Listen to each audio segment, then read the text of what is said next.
So what's up mga ka-SYC, no? So nagbabalik muli tayo ngayon, day 2 ng ating pag-uusapan. So di ba naalala ba natin ninyo yung mga pinag-usapan natin kahapon about sa day 1? Naalala ko yung pinag-usapan. Naalala ba? Yan.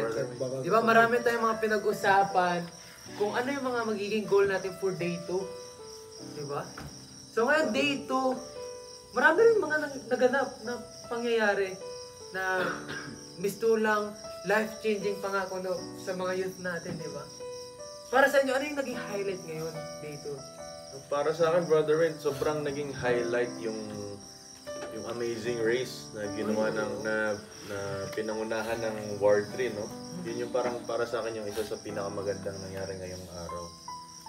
Tama, no? Sabi ni Brother Tyroy, kasi sa Amazing Race, hindi lang pinapaalala natin sa mga bata na yung mga bagay na nagbibigay sa atin ng saya dito sa mundo ay hindi natin madadala sa kabilang buhay.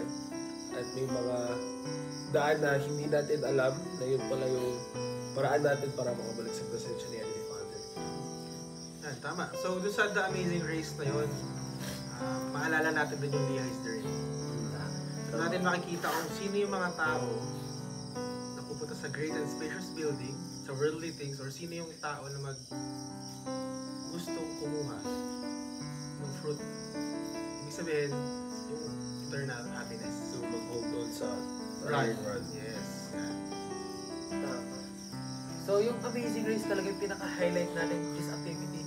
At bukod doon, nagkaroon tayo ng Talents Night. Ayun! Talents Isa yan sa pinakamasaya na nangyari ngayong gabi. Sobrang nakita ko yung mga talents ng bawat youth ng San Pablo State. Diba? Pinakita nila kung paano sila umarte, kumanta, sumayaw. Diba? So, doon natin makikita na yung confidence ng mga youth natin, nabuboost siya. Diba? Sa pagsa-socialize at pagpa-perform sa harap ng maraming tao. Diba? So ngayon, meron tayong surprise sa inyo mga manonood natin, mga SYC. Sino yan? Sino? Artista ba to? Artista ba to? Sana. Or mayor ba yan? Mayor. Nanalo ba to sa SK? Sana Sana rin. Sana. Ngayon, i-welcome natin yung guest natin. Si Brother Melvin Cuenca. Yan. Brother Melvin, come in. Yan. So dito ka sa gitna, Brother Melvin. Welcome, Brother Melvin. Hello. Salamat sa pag-invite sa akin. Kamusta naman yung yung day 2 natin ngayon, Brother Melvin, para sa observation mo? Day 2. Madami nangyari. Mga magagandang bagay na nangyari. Yung mga bata, yung mga youth, madami natutunan. Simula ng umaga, seminary, Amazing Race, din sa Talents Night. Sobrang masaya. Yun, masaya, di ba? Pero bago tayo ipagpatuloy yung sa kay Brother Melvin, pwede bang magpakilala ka sa mga SYC natin ngayon? Kung sino, anong pangalan mo, yung full name, anong ward ka galing, at ano yung part mo or calling mo sa SYC natin? Sige. Ako pala si Melvin Franz Cuenca from Nagcarlan Ward. At ang calling ko ay Young Men State Secretary. Yun, secretary. Di ba? So, katulad ng nabanggit natin kanina, day 2, di ba? Maraming mga pangyayari na naging highlight, di ba? Unahin natin yung sa seminary. Sa seminary. Yan. Di ba? By batch natin, seminary, and then Amazing Race, tapos yung mga devotional, and then Talent Night. Okay? Sige. Sakto. Siguro, simulan ko sa seminary. Sige. Di ba? Sige. Sobrang maganda yung seminary kasi sobrang aga nating nagising. Tama? Di ba? Masyadong maaga. Masyadong maaga. Bakit kaya? 5 a.m. gising na yung mga youth natin. Mga excited na sila mag-seminary. Tama. Di ba? And exactly 6 nag-start yung seminary class natin. And nakita natin yung mga youth natin, nag-effort sila gumising ng maaga to attend that class. Nag-effort o nairita sa'yo? Nag-effort! Tinanong mo ba yung mga bata? Hindi na. Hindi na. Hindi na natin. Tinatulog yan. So may chance na nairita din. Kasama na yun, kasama na yun. 50-50. Balita ko kasi stake presidency, naingayan din eh. Diba? Shout out kay President Philip. Siya yung isa sa naingayan talaga dito sa pag. Pasalamat ka daw at sa taas daw siya ng double deck na tulog. Oo nga, ayan. Kasi na-feel, shout out po sa inyo, no? Pero sige, back to yung seminary class natin sa mga youth, di ba? So, yung mga youth natin, sineparate sila into 4 groups with 4 different seminary teachers. And through those classes, marami silang natutunan. They shared their insights, yung mga feelings nila about the scriptures na binasa nila. And even yung seminary teachers, they effortly make a presentation para maging memorable and maraming matutunan yung mga yun. Brother Wayne, sandali lang. Pwede ba natin mapangalanan sino yung mga 4 na seminary teachers na yun kung naaalala natin? Naalala ko. Yan. Sa Ward 4, Sister Lestanes Coses, saludo. Oh, Ward Yeah, 3. Ward 3, Sister Susan Briones Buesa. And Yun. sa Kalawan Ward, naalala ko, si Sister Diva. Yun. At yung sa isa, sino nga yung isa pa nating seminary teacher? Nakalimutan ko din eh. So kung sino man si Sister na isa pang Tama ba? seminary teacher. Hindi, parang sa ward 1 yata. Ivy. Sister Sister Ivy de la Ivy! Cruz. Sister Ivy de la Cruz. Pasensya Sister Ivy na nakalimutan namin pero naalala naman namin. Oo, naalala naman natin, di ba? Sobrang maraming salamat po sa effort niyo no, na mag-share sa seminary, sa mga estudyante natin for that seminary class. Pero ngayon, through those seminary class, ano yung mga nakita nyo na highlight sa mga youth natin? Well, siguro para sa akin, kaninang umaga kasi, nung nag-attend kami ni Brother Liam sa seminary class ng, I think, Kalawan Ward siya. Kalawan Ward. So, Actually, it was alphabetically arranged. okay. So, halo-halo pa rin siya ng words. So hindi na sila yung by Hindi by yung wards words. na okay. Pero yung teacher natin, kanina from Kalawan Ward, Sister Kisha. Sister Diva. Yeah, Tama. si Sister Diva. So parang yun, na-observe ko sa mga estudyante niya kanina. Though medyo parang inaantok pa sila ng konti. Pero Sila lang ba? Nakita Sila lang ba? Hindi ka ba inantok? siguro kasama din sila Brother Liam sa inantok. Dami na. So, nakakatuwa kasi yung mga bata, talagang nag-effort sila na magdala ng hard copy ng scriptures. Ay, oo, tama. So, yun yung isa sa parang humighlight sa paningin ko na, may mga youth pa rin pala na willing magdala ng mga books ngayong panahon. Oo, hindi na sila umasa sa cellphone, di ba? Which is, hindi sila allowed pala talaga. Talaga Wala, magdala wala. ng phone.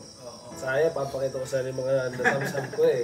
So, nakatago na sa Ay, meron pala tayo na Samsung na mga Oo, phone. meron ako mga sam-sam, mga phones. Nako. Sa akin, marami nag-surrender. Sorry. Mga mabait. Mabait. Mabait. Pero maganda nangyari nung seminary kasi andun yung youth na gusto talaga nilang matuto. Like, gigising sila talaga ng maaga tas to attend seminary. Pati Parang yung doon natin makikita na ano talaga sila like gusto Dedicated talaga nilang talaga. matuto. Fully talaga. engaged. Oo. Pati fresh pa yung mga utak nila eh. Oo, di ba? Oh, from morning. Oo, rectang seminary sila. After hilamos and toothbrush, seminary agad. Wala pa. Hindi Wala mo sa iba di eh. tayo sure kung naghilamos yung iba. Hindi pa tayo sure doon. May muta pa yung iba eh. Oo. Pati yung sa seminary kanina, we saw how it feels like na maturuan ng ibang teacher. Naranasan natin yung pagtuturo or magtuturo na nararanasan ng ibang words. Pero kahit gaano yung teaching style ng mga teacher natin, yung lesson natin, yung objective natin ni isa, yung to bring them closer, yung mga youth natin kay Jesus Christ, to make them familiar with His gospel. Okay, so ngayon, gusto kong tanungin naman yung ating guest. Yeah. So, para syempre, ma-share niya yung insights niya ngayon sa date natin. Para sa'yo, Brother Melvin, bakit ba kailangan ng mga youth na mag-attend ng seminary class? Paano ba ito makakatulong sa kanila? Ito, una-una na narinig ko din to sa devotional kanina. It's a part para mag-prepare for mission. Kasi seminary, ito rin yung makakatulong sa atin. Di ba, sinasabi natin na yung simbahan natin is isa rin itong paaralan. So which is yun yung seminary. Di ba? Kasi nag-aaral tayo. So kailangan natin yun para mas ano tayo, tulad nga sabi ni Liam kanina na mag-bring closer to Heavenly Father in Jesus Christ. At yun din para mas malawak yung ano natin, unawa patungkol sa Ebanghelyo ni Hesus Kristo. Sobrang nagustuhan ko yung word na sinabi ni Brother Melvin no, na pag-aaral patungkol sa Diyos, which is yan yung isa sa goal talaga natin dito sa Earth Life, di ba? Yung ma-deepen natin yung understanding natin sa Diyos and yung conversion natin sa gospel ng Jesus Christ. So para sa akin, isa yun sa mahalagang maitulong ng mga seminary sa mga bata ngayong panahon para mas ma-engage sila sa church at mabalance nila yung life nila sa school and sa church din, hindi sila masyadong mabargada ngayon na panahon. Yun. So, tapos na yung seminary natin. So, let's proceed sa pangalawa, which is the Amazing Race. So, since Ward 3 yung nag-lead ng Amazing Race, Yeah. Brother Liam, Diba? Pangunahan. Pangunahan mo na. Take it away. So, nagustuhan ko sa Amazing Race, yung mga stations 1 to 4 is pinapakita natin, especially sa Station 3. Station natin. Oo. Station 3, nagugulo pa to. Station 3, nagustuhan ko doon. Pwede kong i-relate sa seminary. Yung mga scripture verses na pinapakita natin sa crossword puzzle, mga pinapasugot natin. Most of them are scriptural masteries. So one of the reasons kung bakit natin kailangan dumating ng seminary, kung bakit kailangan natin maging familiar sa scriptures, pati sa gospel of Jesus Christ, ay para kahit anong mangyari sa buhay natin, meron tayong mababalikan. Meron tayong guide sa buhay, mga principles na may apply natin sa buhay natin. And yung mga iba't ibang stations ng Amazing Race, it teaches about the different aspects also. May listening sa promptings ng Spirit. Meron tayong having faith, yung taking the leap, yung doon sa station 2, if I'm not mistaken. And sa station 3, is yun nga, station 3 and 4 yung sa atin, which is yung familiarizing ourselves with the scriptures, the gospel.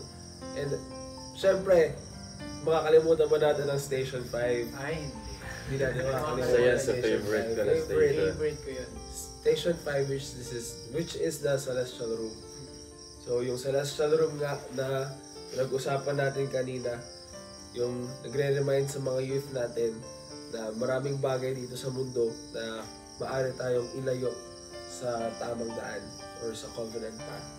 Maraming bagay na maaari tayong ma-distract, maaaring malibang sa sarili, pero yung tamang daan or yung anong tamang word, naisip ko yung word, pero yung honey Jesus Christ, naka-reach siya, pero minsan kulang kasi sa atin na tayo mismo yung nag-recognize na si Jesus Christ yung nag-reach sa atin. Kaya magandang exercise yung magandang activity yun para sa youth natin, especially after nag-reflect tayo sa loob. Magabok kasi, kaya medyo Naging emotional ang lahat. Kaya, ayun. Kaya, maganda na naging reminder to sa mga youth natin. Tama, no? Di ba? So, yung Amazing Race, yung Station 5 especially, di ba? Marami siyang part. Hindi lang siya bukod sa Celestial Room. Meron pa yung mga youth natin na pinasukan na party room, movie rooms, food rooms, Yung mga distractions sa kanila. no? mga distractions, di ba? And naalala ko yung sinabi ni Brother Gelson kanina, no, na yung Lehi's Dream, di ba? As we hold on to the rod, marami pa rin mga distractions sa buhay natin, like yung great and spacious building, yung mga makamundong mga bagay. And dito sa Celestial or sa Station 5, nakita natin kung sino at paano mag-act ang isang youth in terms of spirituality. And sa Celestial Room, ano ba yung ginawa natin? Di ba tayo yung Oo, tayong dalawa facilitator, yun. di ba? So, ang Celestial Room, ginawa natin siyang, kumbaga, walang ticket na binibigay. Unlike ibang booth na kailangan magbigay ng ticket para makapasok. Free lang yun sa Celestial Room. Pero, yung mga youth, may ibang youth na pumasok, lumabas, may iba naman dumaan lang. Diba? And dito sa Celestial Room, mas na-share ng mga facilitators kung anong meron sa word na celestial. Pero bago ka magpatuloy, Brother Win, may gusto kong itanong or malaman ba mga insights mo? Sa panahon ngayon kaya, ano yung napansin nyo na nagiging challenge ng mga bata ngayon? Bakit nalalampasan nila yung path papunta sa kingdom ng Diyos? Siguro para sa akin, no? Kasi iba na ang takbo ng mundo natin ngayon. Tinuturuan ng simbahan natin na be in the world but not in the world. Kumbaga, andyan yung mga makamundong bagay, pero wag natin masyadong bigyan ng pansin. Kailangan natin na mag-focus pa rin kung ano yung plano ng Diyos para sa atin. Distraction yung mga makamundong bagay, like siguro yung cellphone, kung Social media. Social Friends. media. Pero depende kasi yan sa paggamit eh. Kung gagamitin natin yan, ma-addict tayo, malululong tayo dun sa mga bagay niyon. Kumbaga, hindi na natin nababalance yung sarili natin. Tama. So parang in short, yung sinasabi mo, Brother Melvin, ay na maganda na ma-exercise ng mga bata yung paggamit ng free agency nila. So we hope sa mga parents dyan na nanonood sa amin na sana tulungan natin yung mga kids natin na ma-exercise nila yung paggamit ng free agency nila, na mag-start pa lang sa bahay pa lang. I think yun yung first part na mangyari sa improvement ng bata, no? So, bahay pa. Bahay first, then siguro yung Friends, leaders to assist na lang eh, no? So yun, magiging guide na lang kami as youth leaders. And yung mga parents, willing kami to help if may mga questions kayo or any advice, nandyan yung mga leaders ng simbahan na willing mag-counsel sa ating mga bata. Yung Brother Tyron, isa sa nagustuhan ko kanina sa ating Amazing Race after is yung mga youth na lumapit sa atin.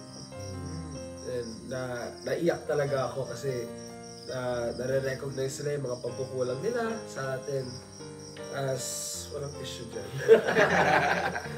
As ating mga youth. And tayo, syempre, hindi naman tayo perfect. Pero gusto natin yung best para sa kanila.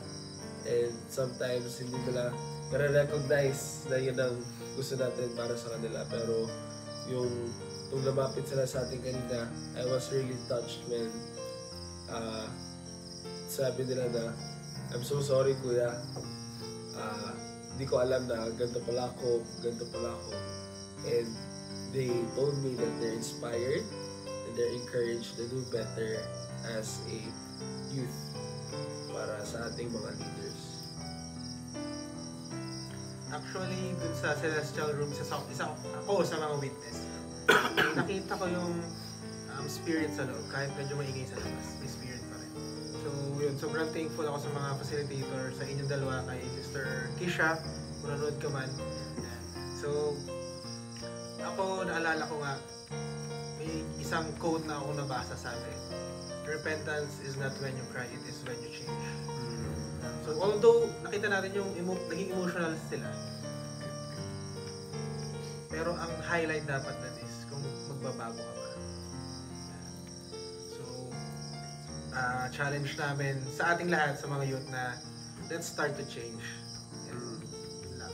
Maraming salamat, Brother Jelson, sa na-share mo. No? May naalala akong experience na even sa atin mga adults or even sa mga stake leaders, minsan may mga pagkakataon na nagkakamali talaga tayo. May mga times na nawawala tayo sa right path na tinatawag, no? Pero it doesn't mean na sobrang wicked tayo. So siguro nagkamali lang, pero yung Diyos, kagaya ng sabi ni Brother Liam kanina, na naka-extend lang lagi yung arms niya sa atin. So sabi nga dun sa quote, no, na sometimes we get lost, but finding our way back to the right path is where true growth where true growth happens. Kung totoo siya, no, na once nakabalik tayo dun sa right path na tinuturo ng simbahan, dun natin mas ma-feel na yung love ni Heavenly Father, yung growth, yung personal growth na tinatawag, and mas makikilala natin si Jesus Christ and Heavenly Father sa sarili natin. Tama, no? So yung highlight natin for this amazing race is to start the change. Let's ang tawag dito na wala akong words ha. Grabe yan. Let's step up the game, yo! Yeah. Di ba? Simulan natin sa Sarili natin. Tama. As leaders, especially kami dito sa inyong harapan, And you as viewers oo, also. we invite you to step up the game. Di ba? Sabi nga sa, sa crossword natin kanina, Jesus gave us an example to follow. Tama. Yeah. So ngayon, since napag-usapan na natin yung Amazing Race, so let's proceed siguro sa next Lunch! activity. Ay, Lunch ba? The best Ay, hindi naman kasalanan. sinigang. Wala yun. Ay, no. Sinigang. Okay. Solid. Pero, yun, di ba? After nung lunch, nagkaroon tayo ng mga workshop. Yung self-reliance class and yung missionary preparation class. Di ba? I will go, I will serve. Oo. Pero let's invite, no, si Brother Jelson. Ano ba nangyari sa self-reliance class na yun? Self-reliance class actually, dito discuss kung paano tayo as an individual, di ba? Na matuto na supportan yung sarili natin, hindi umasa sa iba. Strong and independent person. Tama. Di ba? So yun. Like yung isang bata doon na gusto ko na sabi niya, no? Kasi merong question. May question kasi doon na, ano yung vision mo sa sarili mo? Diba? Doon ko na gusto na sabi niya, nakikita ko na vision sa sarili ko. I would go to serve in a mission. After serving mission, go temple marriage. Grabe. So yun yung mga highlights na narinig ko nung I was nandun sa mga devotional na yun. And maganda yung devotional na yun. Especially doon sa mission preparation class. Diba? Preparation. Nautan lang ako. Pero that was led by President Guevara and his wife. Yes. Yes. Maraming salamat sa inyo, President Guevara and Sister Gigi. Oh. I really saw yung willingness ng mga youth natin na makinig sa kanila. It's very inspiring and exciting, di ba? They started with a story kung paano sila nag-meet ni President and Sister. And then continuously on how they serve the Lord Jesus Christ. And syempre sa atin ngayon, di ba? We are now, we serve the Lord and still serving, di ba? The Lord. And we saw na, and we want the youth to learn from us as well. Diba? By sharing our experiences sa mission. Diba? Siyempre, yung mga return missionary natin and also yung mga outgoing missionary natin. Diba? Na ma-inspire sila na i-share pa yung gospel ni Jesus Christ sa ibang tao na hindi pa nakakatanggap. Totoo yung sinabi mo, Brother Win, and naalala ko sa ating 5 ngayong gabi. Na since RMs na tayong 4, si Brother Jason, Brother Melvin, Brother Wayne, and ako, naalala ko si Brother Liam, since paalis na siya this January 2024. Oh, lapit na. Marami na. Ah? Saan So, ka nga ba? Saan yung mission mo, Brother Liam? Ah, kansamida?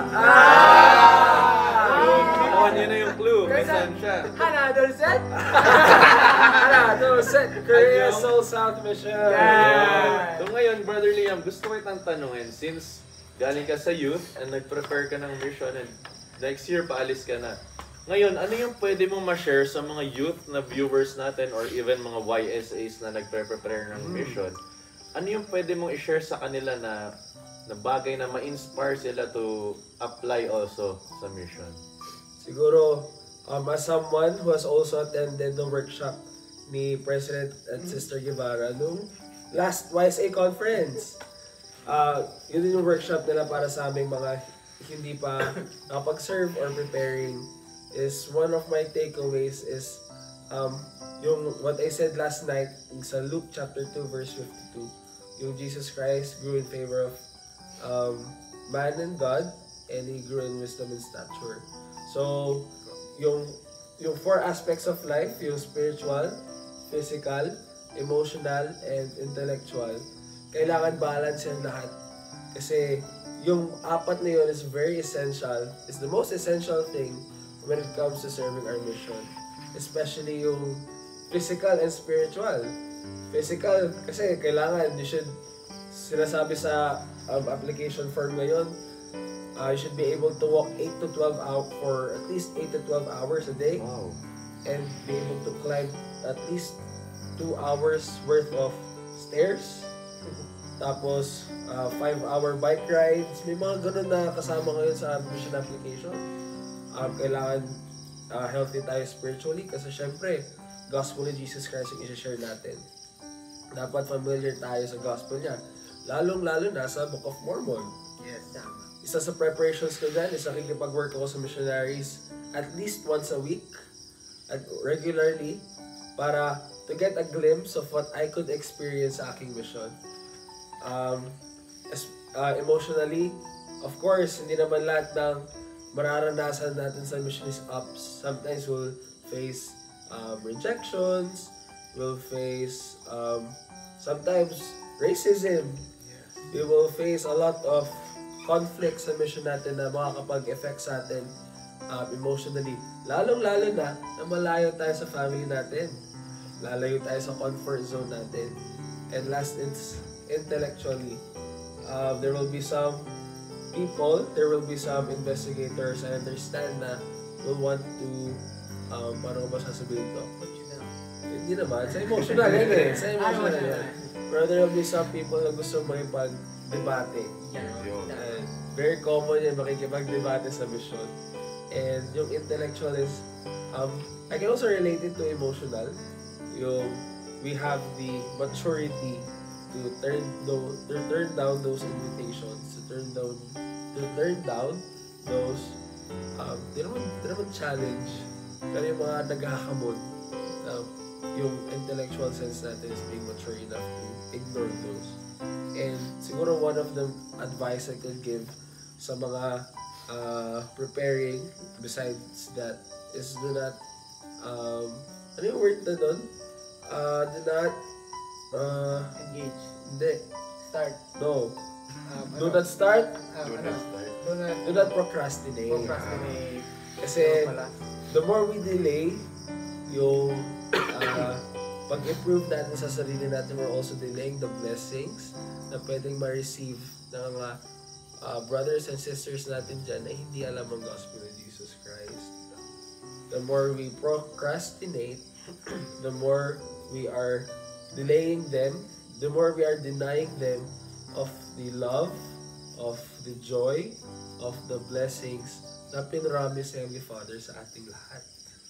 Maraming salamat, Brother Liam, sa shinare mo na. I hope yung mga listeners natin na-inspire sila sa shinare ni Brother Liam. Naalala ko yung isang quote na lagi ko naririnig. Sabi doon ay, understanding can wait, but obedience cannot. So parang yun yung sinasabi niya ni Brother Liam kanina na huwag tayo mag-procrastinate sa pag-obey ng mga commandments ni Heavenly Father. Dahil pag ginawa natin yun, madidelay din yung mga blessings na marireceive natin sa buhay natin. Yun, no? Naalala ko sinare nung mission president ko. Sabi niya sa amin, do not procrastinate the work of the Lord. If you procrastinate the work of the Lord, you are delaying the salvation of men. Oh, Ganda. Grabe, naalala ko pa yun, di ba? galing na yung mission president. Sobra, di ba? So, doon talaga, mas na-realize ko na, I serve my mission hindi lang para maggala, hindi lang mag-bike, makakilala ng mga tao, kundi we have a purpose in mind. Di ba? Kasi, di ba, Jesus Christ taught us to be one. We should be one. Di ba? Heavenly Father and Jesus Christ are one. Hindi as one as a person, but one in purpose. One in heart, one in soul. Diba? So, ganun din dapat tayo lahat. As leaders, as youth, as parents, diba? We should have one purpose. To serve the Lord and help other people. So, tanong natin yung guest natin. Guess naman natin. Ano yung mabibigay mong advice sa ating mga preparing missionaries? Ayun nga, halos nasabi mo naman lahat yung 4 aspects of life. Siguro, maidadagdag ko lang dun is kailangan din talaga natin i-prepare ng maayos yung sarili talaga natin. Pag prepare ourselves na sa mission, huwag na natin i-delay. Kung andun na yung desire natin to serve on the mission, huwag na natin hayaan na mawala yun. Ituloy na natin. Kasi sa akin, na-experience ko kasi yun sa sarili ko. Dati ay 19 years old yung magsaserve pa na mission eh. When I was turned 19, andun na yung desire ko to serve in a mission. Pero parang after few months, nawala siya. Late na ako nakapag-serve ng mission.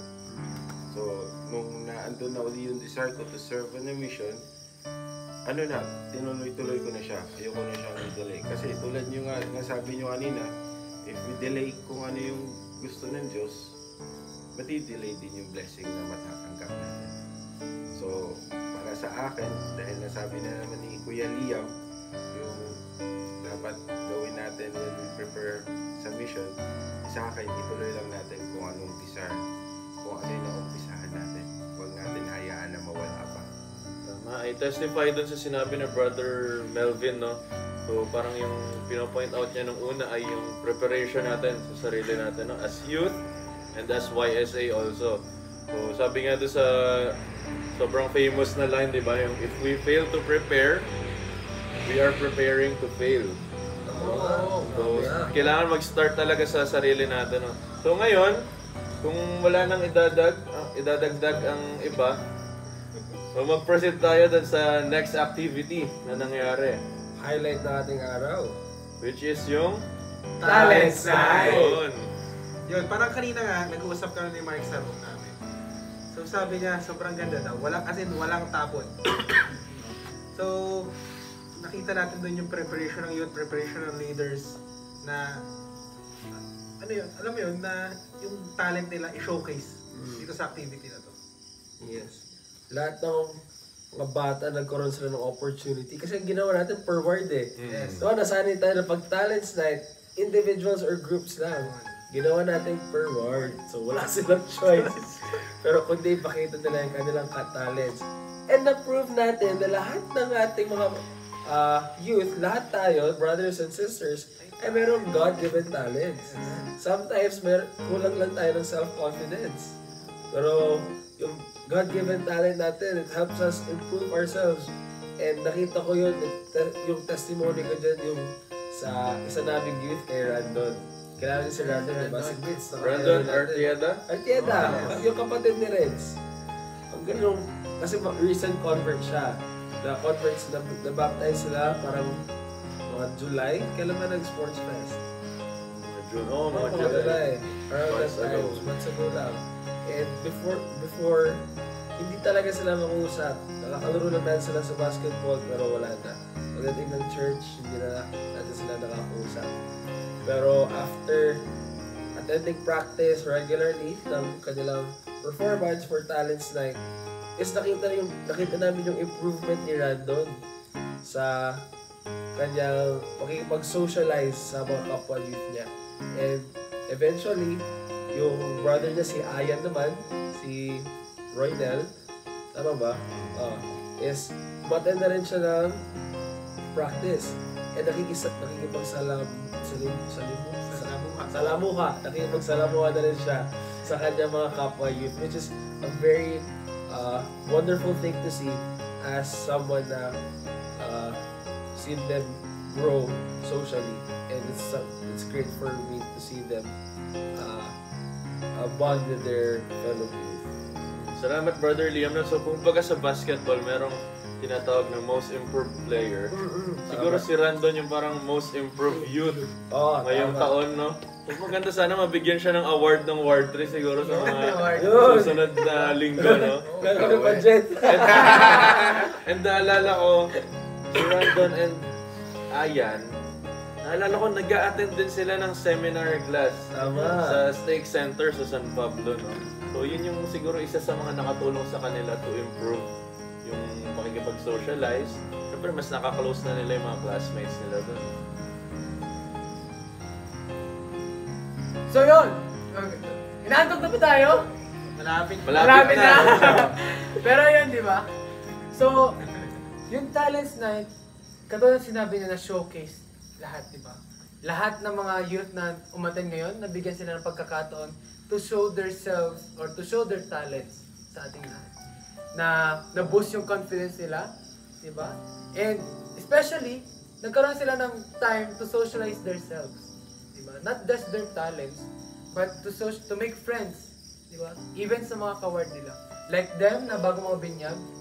Di ba? Siyempre, pag bagong binyag ka, parang nahihiya ka pa eh. Di ba? Even though naka-award mo sila, nahihiya ka pa rin mag-approach.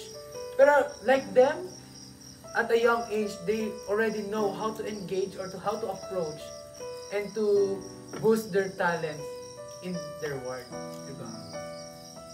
Siguro sa mga nagustuhan ko ngayon sa talent start ngayong gabi, like, alam natin na may mga bata na masama pakiramdam, may sinat, Totoo. may lagnat. Pero they still naandun sa stage to perform. Kanilang Natulungan yung willingness. ward nila. Na ayaw nila hayaan na wala ako doon. Kailangan nila ako doon. Kasi andun ako, nag-practice ako eh. Parang pinakita nila na kaya ko din gawin kung ano yung kaya gawin ng ibang tao. Like, kahit may masama pakiramdam nila, pinilit nila yung sarili nila kasi gusto nila ipakita kung ano yung talent na meron din sila. So yun yung isa sa mga nagustuhan ko sa mga bata ngayon. Kasi kung ako noon, kung may sinat ako, o may Tulog na lang ako. tulog na lang Sa ako. clinic na lang ako. Diba? Gusto mo yung sikot na nangyari? pero ngayon kakaiba eh. Naandun sila sa stage.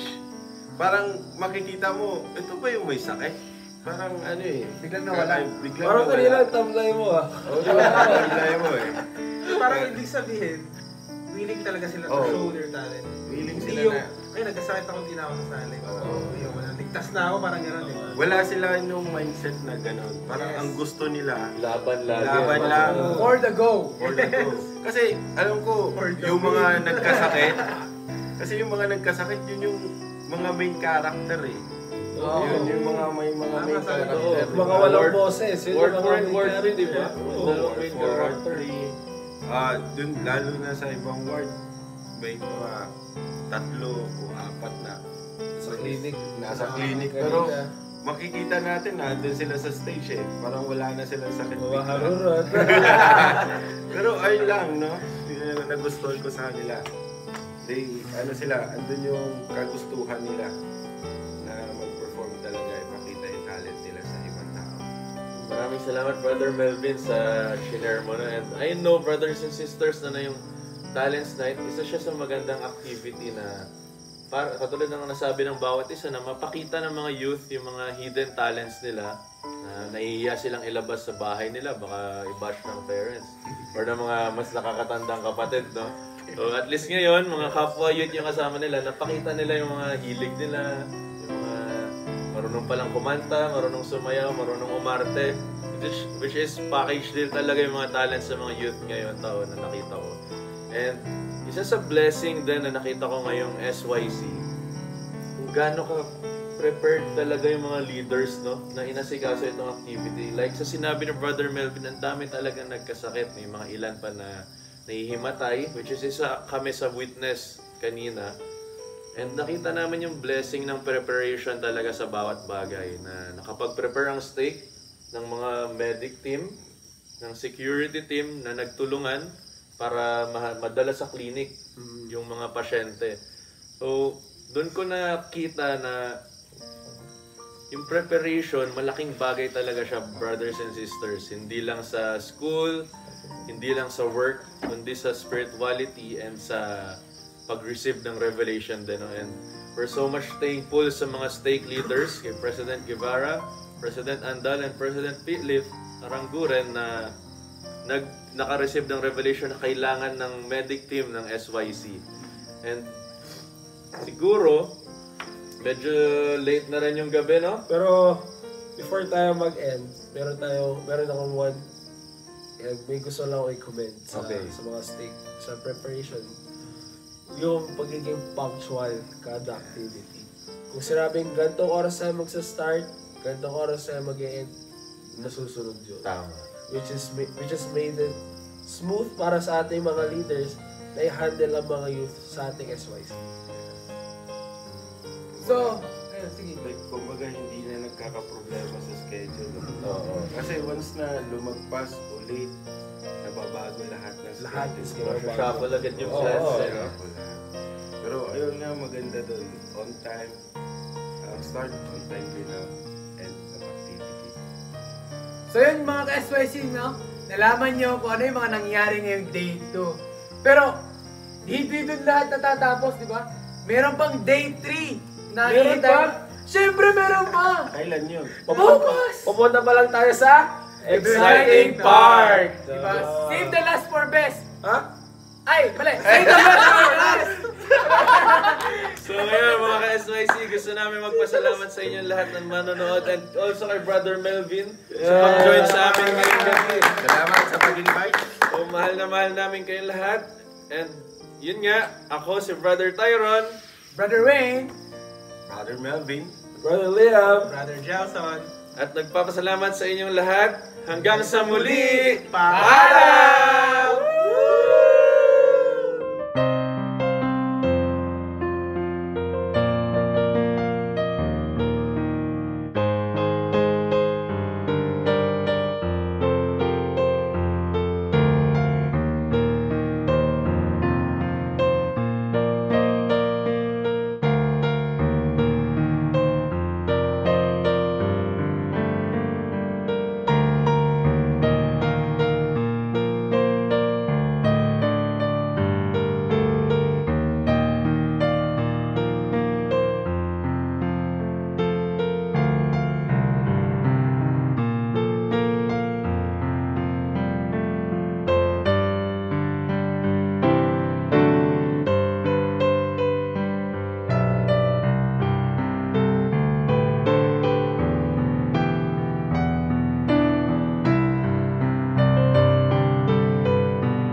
Hello, Sister Janet. Can you please describe SYC in one word? One word? Edi, uplifting, inspiring, fun, perfect, awesome, socialite, Amazing. super fun, spiritual, a blessing, Amazing. power, Fun. Masarap ang pagkain? Masaya. amazing, Fun. Hi SYC participants. So, it's really fun here in SYC kasi ang dami mong matututunan and my favorite part is yung second day, yung nagkamera ng activity na pipili kayo ng rooms with tickets and sobrang happy ko dun and I hope yung mga sunod na generations is they'll have fun. Go. Ayan, so ang favorite part ko po actually is yung testimony meeting kasi that time I really felt the spirit and sobrang na-touch yung heart ko to the point na I was crying in front. Pero ayun, very heartwarming and sobrang nakaka-touch ang SYC, especially testimony meeting. Hello mga ka-SYC, so ang favorite part ko dito sa SYC na to is yung share ng testimony namin. So, lahat kami, nakapag-share kami ng testimony namin and nakita namin na yung mga youth, may mga nabago sa kanila, may mga natutunan sila dito sa SYC. Sana lahat ng youth ay matulungan natin para mag-gather sila at malaman nila yung salita ni Heavenly Father. Yan lang. Ay mga ka-SYC, nag-enjoy ba kayo? Kasi ako nag-enjoy ako. Di ba favorite part ko na nangyari ng SYC? Yun, nung dance social. Nag-enjoy yan lahat. Sana nag-enjoy din kayo.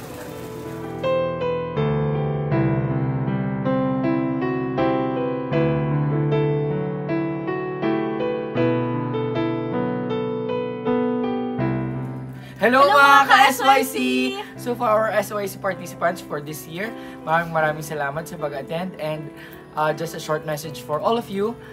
Hold on to the iron rod and stay in the covenant path because all we know that it's going to be worth it.